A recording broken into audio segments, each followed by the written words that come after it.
जनता के सुख दुख में कंधे से कंधा मिलाकर के कैसे खड़े रहते हैं, ये राजस्थान भारतीय जनता पार्टी की इकाई ने दिखाया है। मैं बहुत बहुत बधाई देता हूँ राजस्थान की टीम को। सतीश पूनिया को मैंने खड़ा किया है और मैंने इनको जिताने की जिम्मेदारी।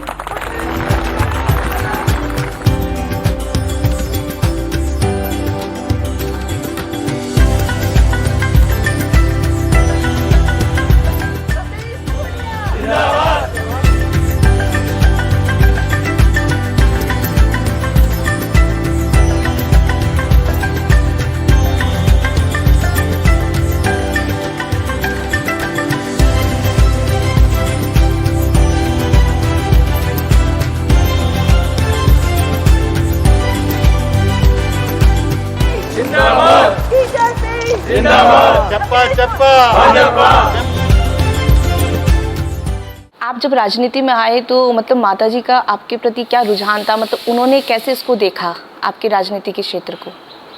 देखिए, जैसे मैंने कहा कि पिताजी भी एक वहाँ स्थानीय स्तर की राजनीति में स्वतंत्रता सेनानी भी रहे आपके ताऊ जी स्वतंत्रता सेनानी थे और पिताजी राजनीति में थे, स्थानीय स्तर की राजनीति। जी। तो लोकल पॉलिटिक्स में जो उतार चढ़ाव होते हैं वो विचलित करते थे परिवार को, जी। माताजी को भी करते थे। तो कभी उन्होंने आपको रोकना चाहा या कहा कि नहीं इसी में आगे बढ़िए? नहीं, ऐसा कभी चर्चा हो? तो मैं इसको क्या कहूँ, सौभाग्यशाली हूँ या, लेकिन मुझे परिवार के लोगों ने किसी काम को करने से रोका नहीं। जी। ये बात अलग है कि उनको बाद में कुछ मेरे कामों से यूँ तकलीफ होती थी। उदाहरण के तौर पे मैं कार सेवा में चला गया। जी। माताजी को तब पता लगा कि मैं कार सेवा से वापस आ गया तो उनको बड़ा भय लगता था। मैंने कहा इनको बता के जाऊंगा तकलीफ होगी। जी। वहाँ गोलियां चली, सारे काम हुए, तो बाद में रोई। जी। क्योंकि आने के बाद बताया कि बेटा तू तो ऐसी जगह चला गया। जी। लेकिन कभी उन्होंने मुझसे शिकायत नहीं करी और माताजी और पिताजी दोनों ने जी मुझे इस मामले में कोई दबाव नहीं दिया कि मुझे कोई विशेष काम करना है। मेरी इच्छा थी, मैं विद्यार्थी परिषद में काम करता था, स्टूडेंट पॉलिटिक्स में काम करता था, तो उनका आशीर्वाद मेरे साथ होता था। जी। एक मैसेज और है हमारे पास आपके लिए। आपका ये सरल और सहज व्यक्तित्व मुझे बहुत पसंद है और आप अपनी पार्टी के साथ साथ अपने परिवार का भी उतना ही ध्यान रखते हो। आपका ये साथ है हमेशा बना रहे। आपको जन्मदिन की ढेर सारी शुभकामनाएं। क्या कहेंगे आप इस पे? एक मैसेज और है फिर। हेलो पापा, आप मेरे लिए एक इंस्पिरेशन हैं, एक दोस्त हैं, एक टीचर हैं। आपके बारे में जितना भी कहूँ वो बहुत कम है। हम दोनों के लिए आप सब कुछ हैं। Thank you for everything. बाप और बेटी का रिश्ता हमेशा अलग बताया जाता है और आपने इस रिश्ते को और ज़्यादा स्पेशल और सबसे अलग बना के रखा है। So thanks a lot for this. Happy birthday पापा। आप परिवार को समय कैसे निकाल पाते इतनी व्यस्तता के बीच, क्या कहेंगे? पत्नी की शुभकामनाएं तो एक जो सामाजिक और नैतिक बंधन है, और बच्चे इसलिए चंपी करते हैं कि उनको खर्चा चाहिए होता है। जी। तो इसलिए वो मेरे से खुश होंगे, स्वाभाविक की बात है। मैं एक परिस्थितिवश में मेरी शादी हुई थी। जी। जो मैंने जिक्र किया कि मेरे भाई का देहांत हुआ 82 में, उनकी सगाई इनसे हो गई थी। हमारे किसान परिवारों में एक परिपाटी और परंपरा होती है कि रिश्तों को घर में ही रखते हैं। तो परिवार का, समाज का दबाव तो मैं उस समय पड़ता ही था। जी।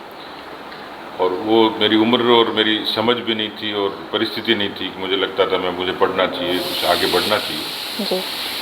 और हम लोग परिवार के पुरखों का, बुजुर्गों का सम्मान करते हैं। उनका आदेश था, पिताजी का, सब लोगों का, परिवार के लोगों का, तो मैंने उसको स्वीकार किया।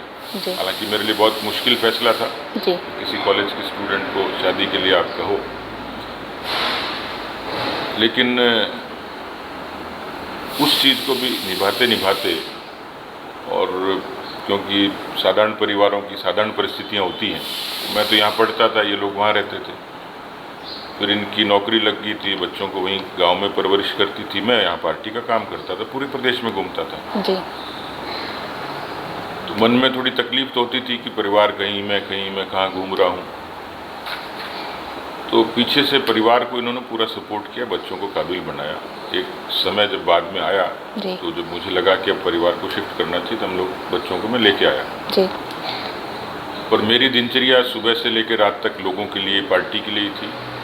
तो धीरे धीरे इस चीज़ को समझते हुए कि परिवार के अपने इमोशंस हैं, अपनी भावनाएं हैं, जी और मुझे लगता है कि बेशक मैं अपने लिए समय नहीं दे पाता हूँ, पर मुझे परिवार के लिए कंट्रीब्यूट करना चाहिए। जी तो मैंने उसी एक भाव से बच्चों के लिए, परिवार के लिए जितना जायज़ समय था, जितना इन्होंने मांगा, मैंने उसको दिया। जी। आपको पढ़ने लिखने का शौक़ है और हमने देखा है कि आपने जितनी भी बड़ी हस्तियां हैं, चाहे मैं राजस्थान के मुख्यमंत्री अशोक गहलोत जी की बात करूं, उनको भी आपने संघ से जुड़ी किताब भेंट करी और प्रधानमंत्री जी को आपने राजस्थान की किताब भेंट करी। तो जो आपका ये पढ़ने लिखने का शौक़ है, एक तो इतनी व्यस्तता के बीच आप कैसे कर पाते हैं, और जो ये किताब भेंट करने का एक विचार, एक अद्भुत विचार है मेरे मायने में, तो इस पर क्या कहेंगे? पढ़ने का मुझे स्कूल के दिनों से शौक़ है। मैं स्कूल से भी छुट्टी के बाद भी मेरे गांव में लाइब्रेरी थी, वहाँ अक्सर जाता था। जी। और साहित्य पढ़ने का ज़्यादा था, इसलिए मैंने उस समय के ज़माने के जो पुराने साहित्यकार थे, मुंशी प्रेमचंद, शरदचंद, इन सबको पढ़ा मैंने। कुछ जीवनियाँ थी गांधी जी की, नेहरू जी की, और इस तरीके से लगभग उन दिनों में काफ़ी मैंने पढ़ा, एक इंटरेस्ट डेवलप हुआ। जी। कॉलेज में था तो भी उसको पूर्ति में कर लेता था, लेकिन धीरे धीरे जब पॉलिटिक्स में, स्टूडेंट पॉलिटिक्स में आया, थोड़ा मुश्किल होता चला गया, फिर इस पॉलिटिक्स में थोड़ा, लेकिन वो शौक़ था, इसलिए कहीं न कहीं समय किसी न किसी रूप में निकल जाता था। ट्रेन में निकलता था या कहीं किसी जगह दूसरी जगह जाते थे तो रुकते थे, वहाँ किताबें साथ में होती थी। जी। तो अभी ज़रूर थोड़ा कठिन है कि एक तो डिजिटल वो हो गया सारा कुछ, तो बड़ा मुश्किल होता है। जी। लेकिन फिर भी मैं किताबें रखता हूँ, मेरी अपनी छोटी अच्छी लाइब्रेरी है, और जब अवसर मिलता है तो मैं पढ़ लेता हूँ। जी। किताबें मुझे लगता है कि कहते भी इंसान की सबसे बड़ी दोस्त होती है। बिल्कुल। अभी भी किताबों की महिमा खत्म नहीं हुई है, उसकी प्रासंगिकता है। जी। तो समय कितना भी बदले, लेकिन जैसा आपने कहा कि किताबें इंसान की दोस्त हैं, मित्र हैं, यकीनन ये बात सही है, क्योंकि जब आप किसी परिस्थिति में होते हैं जी। तो ऐसी कोई भी पुस्तक आपका मनोबल बढ़ा सकती है। जब आप निराशा में होते हैं तो कोई भी पुस्तक आपको ताकत देती है, ऊर्जा देती है। जब आपको कुछ दृष्टि चाहिए तो वो विज़न भी बुक किताब देती है। जी। तो इसलिए मैंने ये सोच के कि लोग बुकें ले जाते हैं या कोई दूसरा कुछ किसी तरीके गिफ्ट लेते हैं, तो मुझे लगा कि संदेश देने के लिए पुस्तक से बेहतर कोई नहीं हो सकता। आपकी प्रधानमंत्री जी से जो मुलाकात हुई थी जब आपने किताब भेंट करी थी, उससे जुड़ा कोई आप वाकया हमारे दर्शकों के साथ शेयर करना चाहें? क्या बातचीत रही आपकी? देखिए, बातें तो खूब थी। जी। पॉलिटिकल व्यक्ति जो बात करते हैं तो, लेकिन राजस्थान से जुड़े मुद्दों को लेकर मेरे लिए जो बड़ा ताजुब था, जी। जो अभी तक मैंने किसी को कहा नहीं, जी। मैं जब एंटर हुआ जी।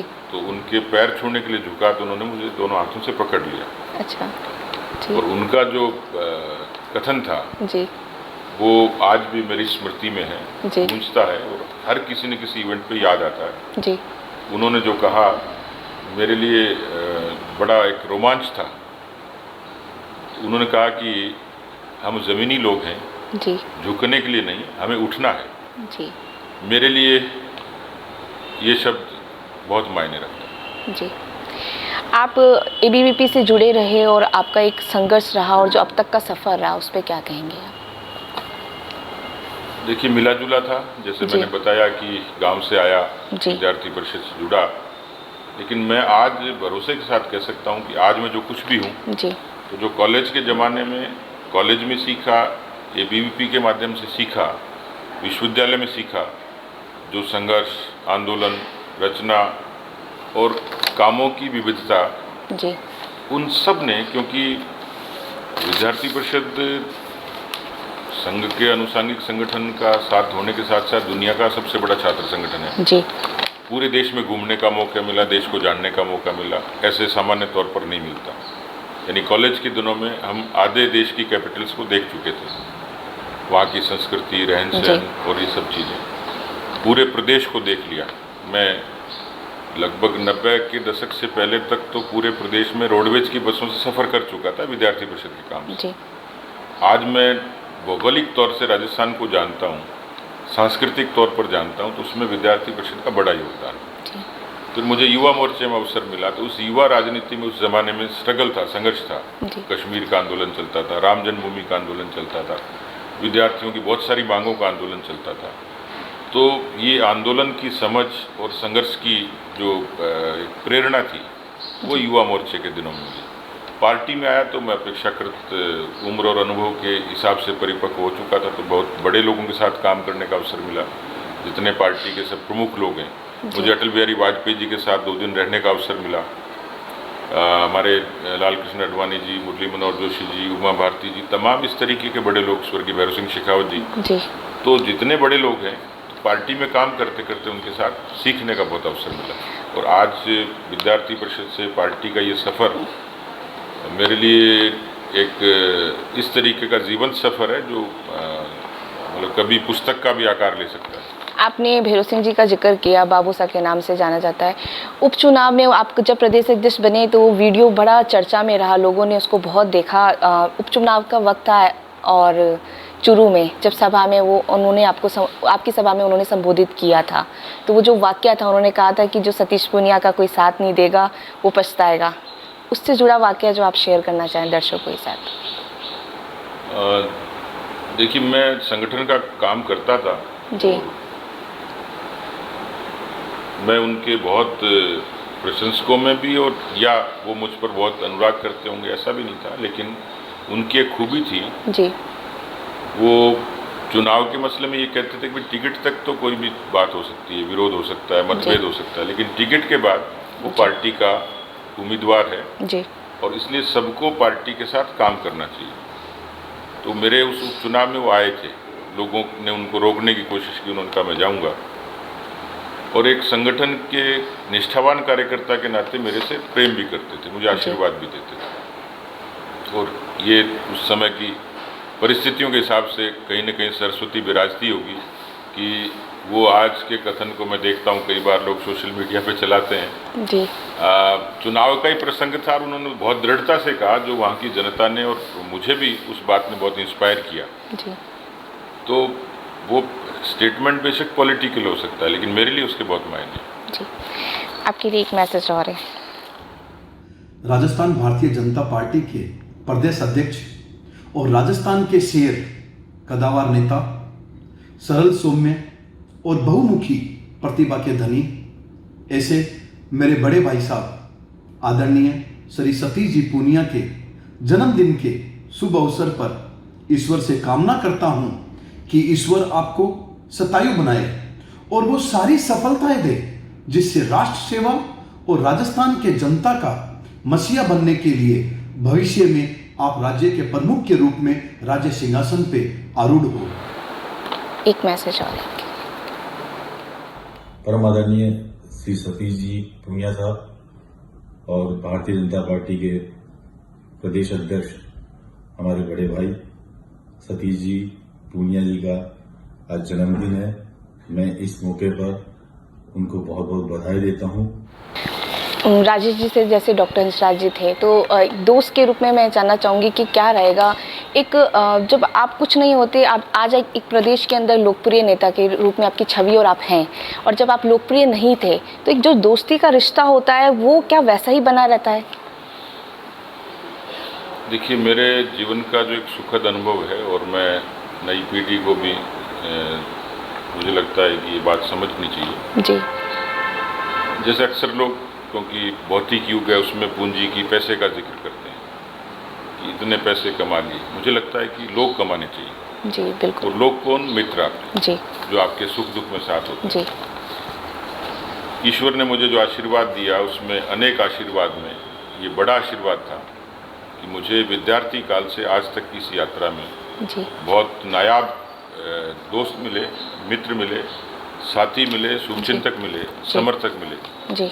और किसी भी ज़मीनी नेता की और हम जैसे साधारण परिवारों से आए हुए लोगों की ये सबसे बड़ी पूंजी है। तो आज जो कुछ हूँ, मैं ईश्वर का नाम ले सकता हूँ, गुरु का नाम ले सकता हूँ, माता पिता का नाम ले सकता हूँ, पर मैं आज जो कुछ हूँ मित्रों की बदौलत हूँ। तो इसलिए जीवन में ऐसे लोगों का साथ ये आपको हमेशा ताकत देता है। जी, अभी हाल ही में नगर चुनाव में जो टिकट वितरण हुए हैं उसमें कहा जा रहा है कि कांग्रेस में तो विधायकों की चली और भाजपा में संगठन की चली। तो देखा गया है टिकट वितरण के अंदर जो भाजपा का अग्रिम संगठन है एबीवीपी, उनको उन कार्यकर्ताओं को तवज्जो मिली और ज़मीन से जुड़े कार्यकर्ताओं को तवज्जो मिली है। क्या कहेंगे इस बारे में आप? हमने विधायकों की राय का भी सम्मान किया है जी लेकिन हो सकता है कोई मेरी लाइकिंग में नहीं हो पर काबिल है। जी तो संगठन में बरसों बरस काम करने वाले लोग जो इस योग्य होते हैं जी या इच्छा व्यक्त करते हैं और वो हमारे मापदंड पे खड़े हैं, तो हमने इतना ही किया है, वो चाहे विद्यार्थी परिषद का हो, चाहे युवा मोर्चे का हो, चाहे पार्टी का हो, चाहे किसी बिरादरी का हो, जी वो यदि काबिल है तो हमने उनको अवसर दिया है। इसलिए इन राजनीतिक चर्चाओं का कोई मायना नहीं है कि विधायकों की नहीं चली, संगठन की चली, लेकिन एक संतुलन जरूर था। कोशिश की कि कार्यकर्ताओं को सम्मान मिले। अब मैं ये भी नहीं कहता कि मैंने 24 कैरेट सबको ही पूरा अवसर दे दिया, कुछ नाराज भी हैं, निराश भी हैं, क्योंकि आपको अवसर मिला, मुझे परेशानी होगी, मुझे मिला, आपको होगी, लेकिन कुल मिलाकर मैं संतुष्ट हूँ कि हमने कोशिश की, क्योंकि मुझे पता है कि किस किस तरीके से किस फैसले में क्या अवरोध था। हमारे यहाँ मतभेद तो होता है लेकिन मनभेद नहीं होता। फैसला हुआ, सामूहिक हुआ, सबसे चर्चा हुई। कोई ये नहीं कह सकता कि मेरे क्षेत्र के बारे में, इस कार्यकर्ता के बारे में, इस बोर्ड के बारे में ठीक से चर्चा नहीं हुई। हमारे अपने सोर्स थे, संगठन था, विचार था, सब लोगों से बात की।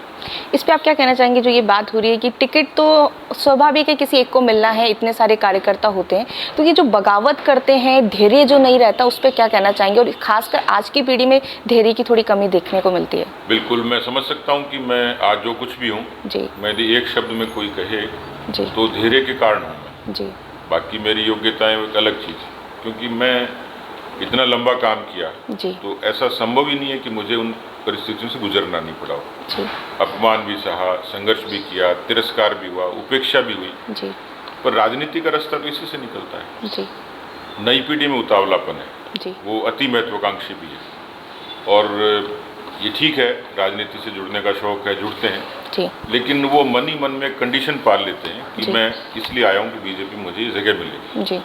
उनको तो मेरी सीख यही है कि यदि धैर्य रखेंगे तो समय आने पर उनको निश्चित रूप से सम्मान मिलेगा। जनता के सुख दुख में कंधे से कंधा मिलाकर के कैसे खड़े रहते हैं, ये राजस्थान भारतीय जनता पार्टी की इकाई ने दिखाया है।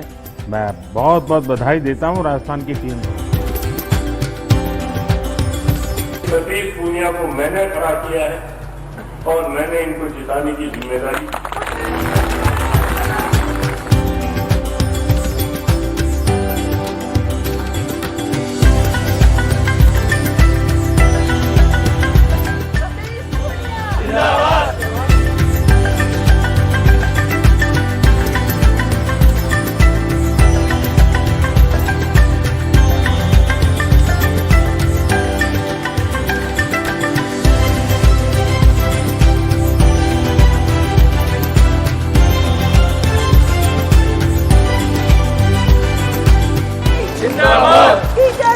जिंदाबाद, चप्पा चप्पा,